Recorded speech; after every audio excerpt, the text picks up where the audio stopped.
हुण आपां करिए सिख धर्म दे किहड़े टूल हो सकते आ। सिख धर्म का फ्यूचर का धर्म आपां कहने आ, ब्रह्मंडी धर्म भी कहने आ। आपां सारे सहमत हैं इस गल नाल कि नहीं? बिल्कुल होवांगे। सिख धर्म एक ब्रह्मंडी धर्म आ, सिर्फ धरती का धर्म नहीं। इहदे अंदर सारियां मनुखी समस्यावां दा हल है। हुणे परिवार की गल कीती कि बैस्ट जिहड़ा बड़ा तंग आ कि परिवार सारे टुटदे पए ना। हुण बैस्ट दे अगे पच्छम दे अगे सब तो वड्डी समस्या ही आ गई कि लोग कहंदे असीं विआह ही नहीं कराउणा। जिहड़े उत्थे जांदे कराउंदे ही नहीं। वो कहंदे जापान ते जर्मन इन्हां दा नैगेटिव ग्रोथ रेट हो गया, इटली का भी नैगेटिव ग्रोथ रेट हो गया। इन्हां दा ग्रोथ रेट नैगेटिव, इन्हां दी पॉपूलेशन घटदी पई आ। आउण वाले 15 सालां च अमेरिका का गोरियां का नैगेटिव ग्रोथ रेट हो जाना। उस तो आने वाले 15 सालों कैनेडा का, इंग्लैंड का तो लगभग होना शुरू हो गया। वो कहते असीं ब्याह ही नहीं कराना, सानू परिवार की जरूरत ही नहीं। तो सिख धर्म कहता सगल धर्म में गृहस्थ धर्म, क्योंकि मनुख की ड्यूटी आ। हुण इन्हां दा की होया कि मटीरीअलिस्टिक तरक्की इन्नी कर ली कि मनुख के अंदरली तरक्की वाल जां परिवार वाल इन्हां ने ध्यान नहीं दिता कि मनुख की यह ड्यूटी भी सी। सिख धर्म जेकर असीं लैके जावांगे कि अज जर्मन जिहड़ा वो 500 यूरो दिंदा, जदों एक बच्चा उत्थे पैदा हो जाता वो बच्चे नूं 500 यूरो पेंशन नाले लग जाती कि गोरियां दे बच्चे तो बढ़न, नहीं तो फिर की होएगा? एशिया तो जाणगे, जिवें सानूं पूर्बियां दा इत्थे खतरा पिया है कि पंजाबी बाहर चल गए, इत्थे पूर्बीए कब्जे करनगे। इंग्लैंड अमेरिका दे विच यह प्रॉब्लम आउण वाली है, इटली च आउण वाली आ, जिन्हां दे नैगेटिव ग्रोथ है अपने। तो सारियां जिहड़ियां वड्डियां वड्डियां मोहरे मनुखी समस्यावां मूँह खोल के खड़ियां सारे संसार दे, उन्हां सारियां समस्यावां दा हल गुरबाणी विच है। मैं डिटेल विच अज समा मैनूं इजाजत नहीं दे रहा कि मैं उन्हां डिटेल दे विच जावां। पर दूसरी एक होर बहुत वड्डी समस्या दा सारा संसार जिहड़ा वो सामना कर रहा, ये जिहड़ी सीगी कि ब्याह नहीं कराउणा, अगे परिवार नहीं वधाउणे। ये समस्या सीगी बहुतात दी, जिहड़े बंदे बहुत अमीर हो गए, सारा कुछ संसार दे भोग भोग लए, उन्हां दा परिवार तो मोह टुट गया, उन्हां दा बस अपने आप दे नाल हो गया कि कोई फायदा नहीं, खाओ पीओ ऐश करो तो आए संसार ते चल गए। ना कोई धर्म, ना कोई ईमान, ते ना अपनी ड्यूटी परिवार नूं अगे लैके जाण दी। दूसरी जिहड़ी समस्या सी वो सीगी जिहड़ा गरीब देशां दे विच पैदा हुंदी आ, जिहड़े 5 विकारां काम, क्रोध, लोभ, मोह ते हंकार दे विचों ये सब तो ज़्यादा कित्थे पनपदे आ? ये जिथे बहुत छोटे छोटे स्लम एरिया हुंदे आ, जिथे मनुख दे मन की कोई भी आस नहीं पूरी हुंदी। तुसीं देखो दिल्ली नूं जांदे पाइपां दे विच लोक पल्लियां लटकाइयां उहदे विच रहिंदे पए आ। बहुत सारियां गंदियां कलोनियां दे विच लोक रहिंदे पए आ। ते जिहड़े उत्थों लोक फिर बच्चे उठदे वो अपराधी किस्म दे हुंदे, उन्हां अंदर पंजों दे पंजों विकार पूरे भोगण की पूरी ताकत हुंदी है। जिन्ने ज़्यादा संसार दीयां जेलां च, भारत दीयां जेलां दा मुतालिया करके देख लो, बहुत सारे बलात्कारी जिहड़े आ वो इन्हां स्लम एरियास दे विचों, इन्हां दे विचों आम तौर पर कहा जाता कि इन्हां दा कन्विक्शन रेट ज़्यादा हुंदा। ये भी गल हो सकती कि फड़े छेती जाते, इन्हां को साधन नहीं हुंदे अपने आप नूं बचाउण दे। पर असल दे विच इन्हां दे परिवारां दे छोटे छोटे घरां च रहण दे कारण एक एक मुहल्ले दे, दिल्ली च इदां दीयां कलोनियां भी एक एक मुहल्ले च, बॉम्बे च एक एक टॉयलेट आ, वो साझा करदे आ। उन्हां ने किहड़े वेले जिंदगी माननी आ? तो जिंदगी नूं मानण दी वो रुचि अमीरां वाले चौंचले जां भोग भोगण की रुचि बहुत ज़्यादा प्रबल हो जाती है। तो उहदे विचों फिर बहुत सारा अपराध है जिहड़ा वो पैदा हुंदा। पर जेकर उन्हां लोकां लई भी बाणी आ, उन्हां लोकां लई भी बाणी जिन्हां दे कोल सारा कुछ प्राप्त हो गया, वो कहंदे असीं परिवार अगे वधाउणे नहीं, उन्हां दे मतलब सारियां जरूरतां पूरीआं हो गईआं, उन्होंने सारे भोग भोग के देख लिया, पर अंदरों तसल्ली, अंदरों वैक्यूम फिर भी नहीं होया, भरिया नहीं अंदरों।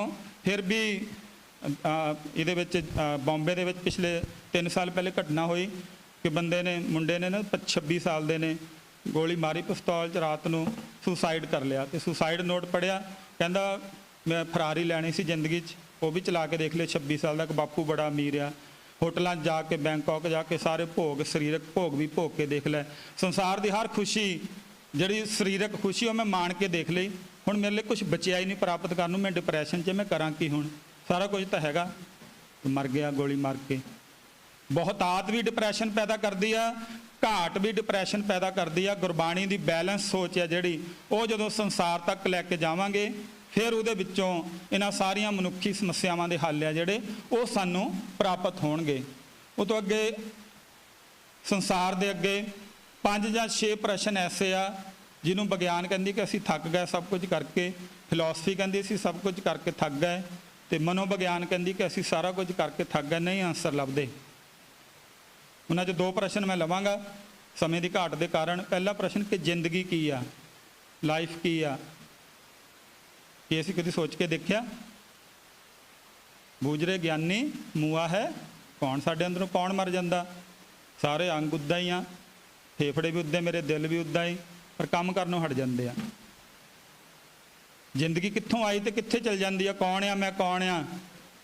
ਆਪਾਂ ਬੁੱਲੇ ਸ਼ਾਹ ਦੀ ਬੁੱਲਾ ਕੀ ਜਾਣਾ ਮੈਂ ਕੌਣ। ਸੂਫੀਆਂ ਨੇ ਵੀ ਕਰਕੇ ਦੇਖਿਆ ਕਿ ਅਸਲ 'ਚ ਮੈਂ ਹੈ ਕੀ ਆ, ਜ਼ਿੰਦਗੀ ਹੈ ਕੀ ਆ, ਨਹੀਂ ਲੱਭਦਾ ਪ੍ਰਸ਼ਨ। ਈਗੋ ਟਨਲ ਇੱਕ ਕਿਤਾਬ ਲੇਟੈਸਟ ਜਰਮਨ ਦੀ, ਅਗਲੀ ਲੈ ਆਓ, ਅਗਲੇ ਤੇ ਜਾ ਕੇ ਆਏਗੀ, ਆਪਾਂ ਪਹਿਲੇ ਕਰ ਲੈਂਦੇ ਕਿਉਂਕਿ ਸਮੇਂ ਦੀ ਘਾਟ ਆ। ਈਗੋ ਟਨਲ ਦੀ ਨਹੀਂ ਆਈ? ਹਾਂ, ਈਗੋ ਟਨਲ ਕਿਤਾਬ ਛਪੀ, ਸੰਸਾਰ ਦੀ ਲੇਟੈਸਟ ਜਰਮਨ ਭਾਸ਼ਾ ਦੇ ਫਿਲਾਸਫਰ ਨੇ ਛਾਪੀ। ਉਹਦੇ 'ਚ ਉਹਨੇ ਕੋਸ਼ਿਸ਼ ਕੀਤੀ ਜ਼ਿੰਦਗੀ ਨੂੰ ਲੱਭਣ ਦੀ ਕਿ ਜ਼ਿੰਦਗੀ ਹੈ ਕੀ ਆ।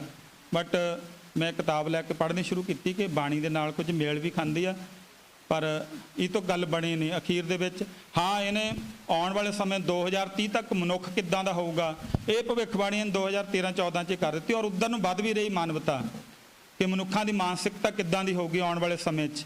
ਤੇ ਸਾਨੂੰ ਵੀ ਪ੍ਰਚਾਰ ਦੇ ਸਾਧਨ ਉਹਦੇ ਮੁਤਾਬਕ ਬਦਲਣੇ ਪੈਣਗੇ।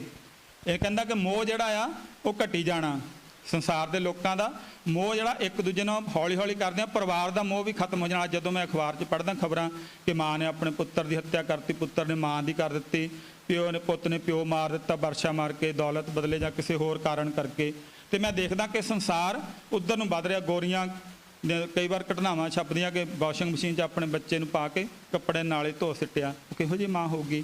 ਉਹ ਇਹ ਕਿਤਾਬ ਦੇ ਵਿੱਚੋਂ ਜ਼ਿਕਰ ਕੀਤਾ ਕਿ ਹੌਲੀ ਹੌਲੀ ਮੋਹ ਦੇ ਬੰਧਨ ਜਿਹੜੇ ਆ ਉਹ ਮਾਨਵਤਾ ਦੇ ਟੁੱਟਦੇ ਜਾ ਰਹੇ ਆ, ਘਟਦੇ ਜਾ ਰਹੇ ਆ। ਹੁਣ ਬਾਣੀ ਵੀ ਮੋਹ ਕਰਨ ਨੂੰ ਨਹੀਂ ਕਹਿੰਦੀ, ਪਰ ਬਾਣੀ ਪਿਆਰ ਕਰਨ ਨੂੰ ਕਹਿੰਦੀ ਤੇ ਫਰਜ਼ ਨਿਭਾਉਣ ਨੂੰ ਕਹਿੰਦੀ ਆ।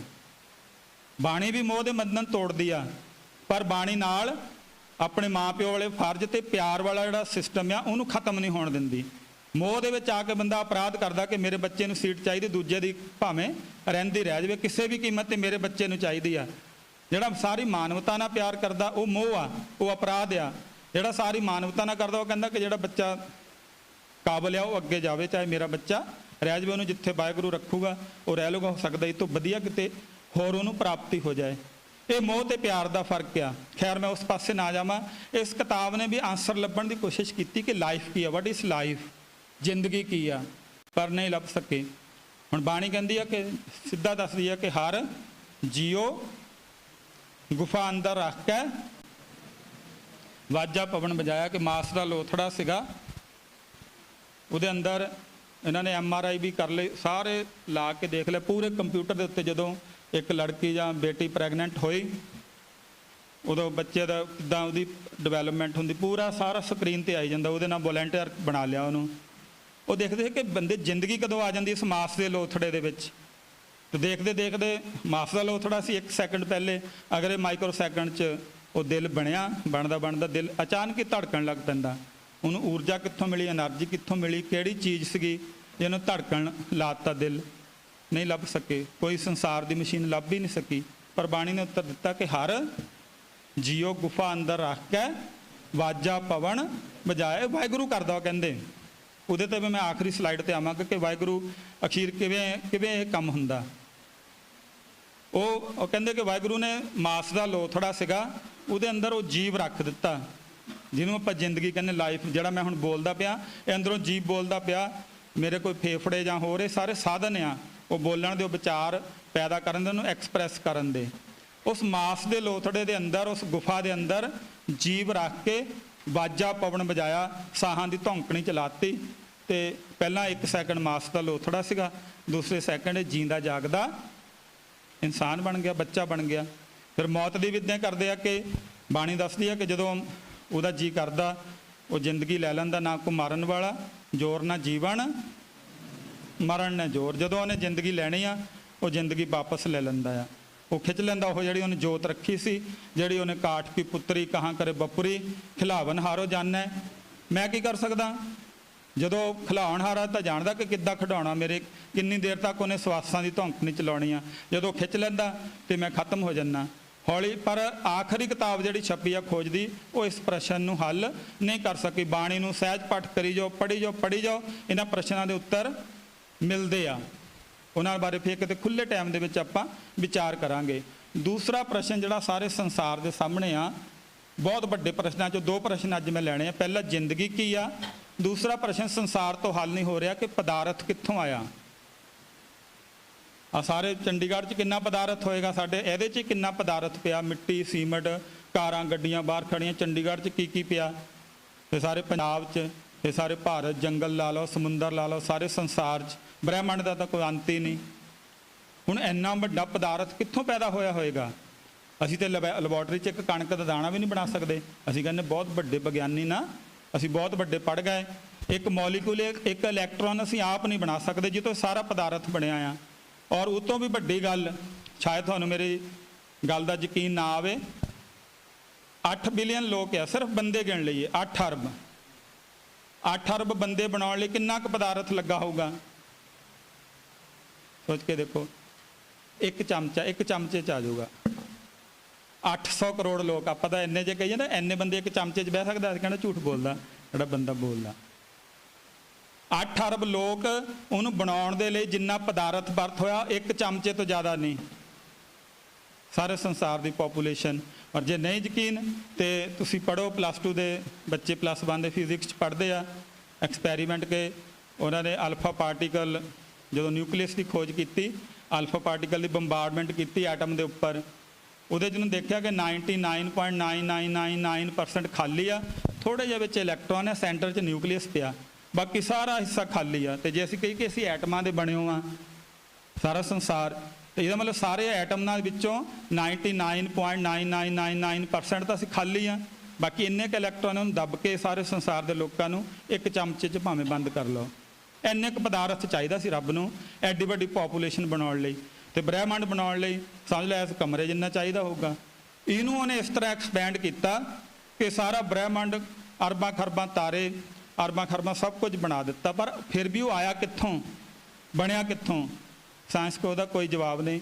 ਸਾਇੰਸ ਇਹ ਕਹਿ ਸਕਦੀ ਕਿ ਪਦਾਰਥ ਇਲੈਕਟ੍ਰੋਨ, ਪ੍ਰੋਟੋਨ ਵਗੈਰਾ ਤੋਂ ਬਣਿਆ, ਜਾਂ ਕਹਿਤਾ ਕਿ ਗੋਡ ਪਾਰਟੀਕਲ। ਹੁਣ ਗੋਡ ਪਾਰਟੀਕਲ ਕਿੱਥੋਂ ਆਇਆ ਨਾ, ਜਿਹੜਾ ਸਾਰੀਆਂ ਚੀਜ਼ਾਂ ਨੂੰ ਮਾਸ ਦਿੰਦਾ, ਸਾਰੀਆਂ ਚੀਜ਼ਾਂ 'ਚ ਭਾਰ ਪੈਦਾ ਕਰਦਾ। ਤੇ ਬਾਣੀ ਫਿਰ ਇਹੀ ਕਹਿੰਦੀ, ਅਸਗਾ 693 ਅੰਗ ਤੇ ਤੋਕਿਆ ਭਗਤ ਨਾਮਦੇਵ ਜੀ ਦੀ, ਜਿਹੜਾ ਹੁਕਮਨਾਮੇ ਦਾ ਸ਼ਬਦ ਆ, ਹੁਕਮ ਦਾ, ਅਸਗਾ ਅਸ ਉਸਗਾ। ਪਰਮਾਤਮਾ ਤੇ ਮਾਇਆ ਦੇ ਮੇਲ ਤੋਂ ਇਹ ਸਾਰਾ ਪਦਾਰਥ ਬਣਿਆ।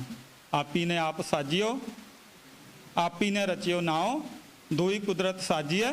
ਪਹਿਲਾਂ ਆਪਣੇ ਆਪ ਨੂੰ ਸਾਜਿਆ, ਅਜੂਨੀ ਸਾਹਿਬ ਹੰਗ, ਫਿਰ ਕੁਦਰਤ ਸਾਜੀ ਜਿਹਨੂੰ ਅਸੀਂ ਮਾਇਆ ਕਹਿੰਦੇ ਆ। ਫਿਰ ਇਹਨਾਂ ਦੋਨਾਂ ਦੇ ਮੇਲ ਤੋਂ ਇਹ ਸਾਰਾ ਪਦਾਰਥ ਬਣਿਆ। ਇਹ ਖੋਜ ਦਾ ਵਿਸ਼ਾ, ਬਾਣੀ ਨੂੰ ਪੜ੍ਹ ਕੇ ਆਪੇ ਇਹਨੂੰ ਖੋਜ ਇੱਕ ਸਾਰੇ ਸੰਸਾਰ ਦੇ ਸਾਹਮਣੇ ਰੱਖ ਦਈਏ ਤਾਂ ਕਿਉਂ ਨਾ ਸਾਰਾ ਸੰਸਾਰ ਸਿੱਖੀ ਧਾਰਨ ਕਰੇਗਾ।